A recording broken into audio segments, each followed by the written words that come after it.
आज का दृष्टांत है नारद मोह, रामचरितमानस से बालकांड से लिया गया है।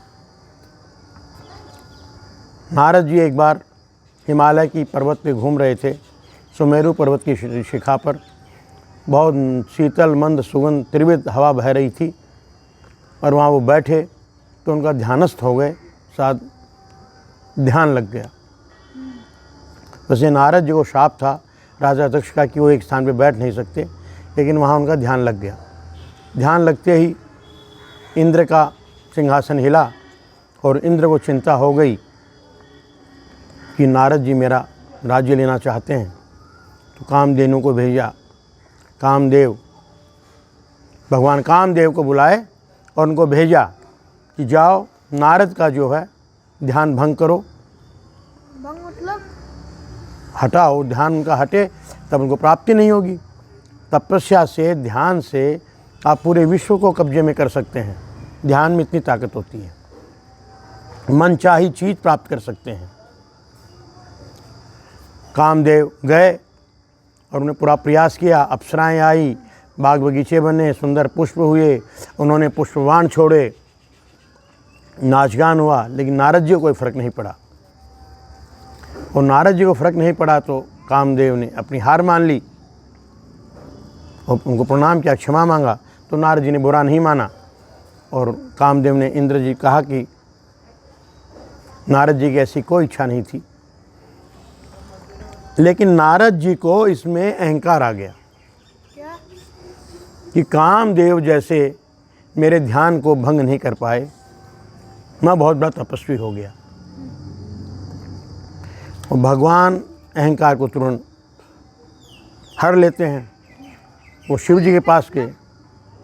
जब भगवान के भक्त में कोई अहंकार आता है तो भगवान अपने भक्त का अहंकार ले लेते हैं।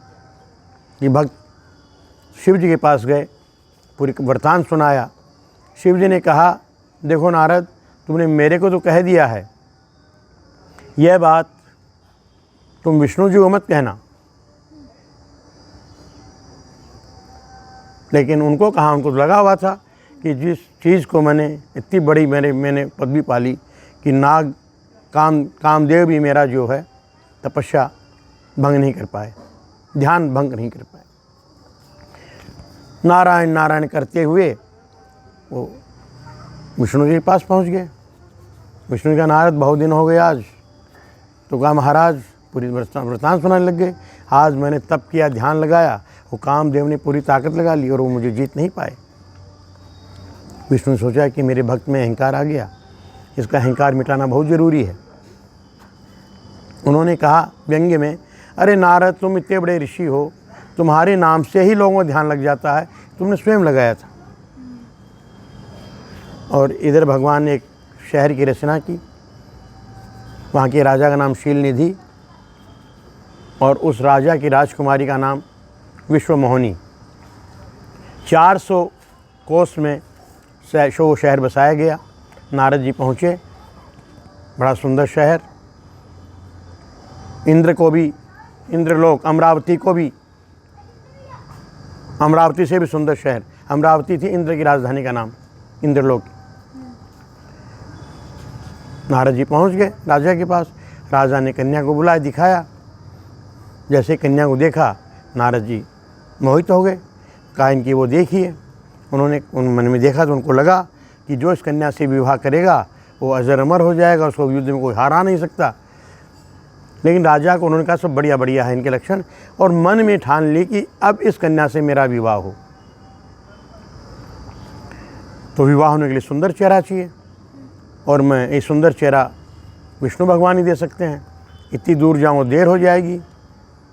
और शीलनिधि राजा ने स्वयंवर की रचना कर रखी थी। सारे देशों के राजकुमार आएंगे और जिसके गले में विश्वमोहिनी माला डाल देगी, उसके साथ उसकी शादी हो जाएगी। तो उन्होंने नारायण नारायण जप करके बुलवा लिया। विष्णु भगवान आ गए। बोलो नारद, क्या बात है? हे प्रभु, जिसमें मेरा हित हो वो काम कीजिए और मुझे सुंदर रूप दीजिए। तो भगवान ने कहा, जिसमें तेरा हित होगा मैं वही काम करूंगा।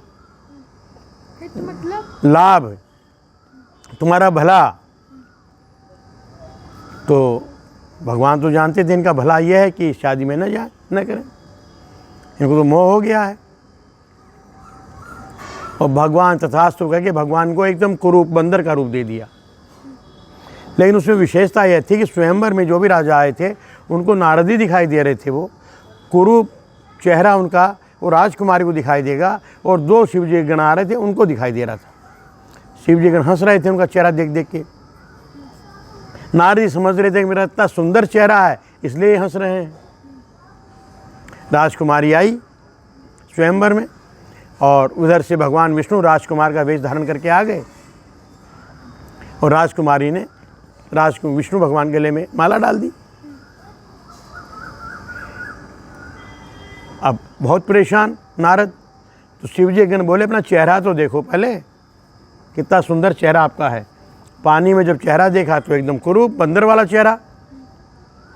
नारद जी तमतमा गए, ये मेरे साथ विष्णु ने क्या किया, विष्णु जी ने क्या किया।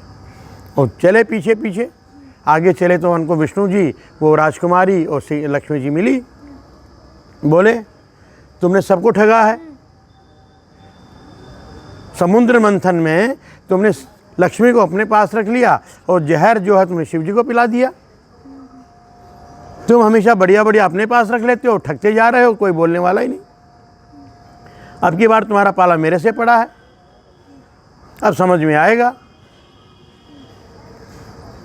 कि तुम भी जो है पत्नी के वियोग में दर दर भटकोगे, और जो रूप मेरे को दिया बंदर का वही बंदर तुम्हारी सहायता करेंगे। शाप दे दिया। विष्णु भगवान प्रसन्न हो गए, और जैसे ही शाप दे के वो हुआ तो भगवान ने अपनी माया हर ली।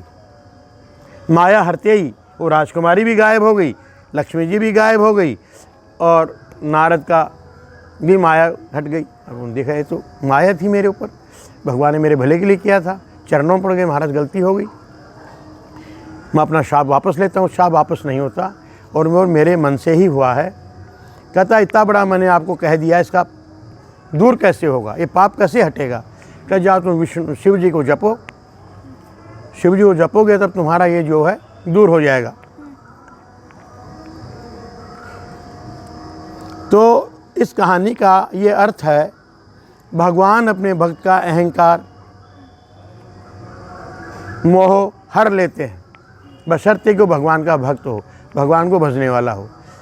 और उसमें कभी कभी लगता है आदमी को कि मेरे साथ भगवान गलत कर रहे हैं, लेकिन भगवान उसके साथ सही करते हैं। जो भी नारद मोह को पढ़ेगा सुनेगा उसको बड़ा पुण्य का लाभ होगा, इतना ही कहना।